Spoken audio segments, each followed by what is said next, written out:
Hi everybody मु कृष्णांशु आपको स्वागत कर स्टडी प्लाटफॉर्म स्टडी स्टार्ट को जमीक मुझे किसी दिन पूर्व कही कि जमीक सिपाई जोटा आप ओपीआर भर एप्लाय कर तार आपने देखा पाइबे एग्जाम जो होबार था आपने नवेम्बर सेकेंड वीक पर देखा पाई कि जेहेतु एज रिलैक्सेशन जो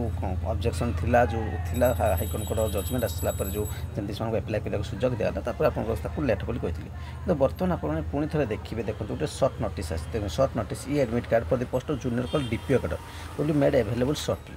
मुझे कही आपंकर डीपीओ एडमिट कार्ड आप नवेम्बर लास्ट को आप हो तो बर्तमान जो ये मेनसन करदेलानी बहुत जल्दी आपंकर आसो मेनसन कर सारा तेणु नवेम्बर मस लास्ट सुधा आप एक्जाम जब सर्ट कले एमती पारे 7-8 दिन 10 दिन भर आप एडमिट कार्ड भी आसपे कि आगुरी भी आसपे बहुत जल्दी आप एडमिट कार्ड देखा पाए डीपीआर और तापर आपर आसो जब मुझे कह डिसेम्बर मसरे आप देखा पाए सिपाही कनेस्टेबल एडमिट कार्ड देखा पाए एक्जाम तार हो तो डिटेल्स वीडियो रही रिगार्डिंग चैनल प्रथम भिजिट कर चैनल निश्चित जोड़ी लाइक निश्चय करें शेयर करें अपना थैंक यू।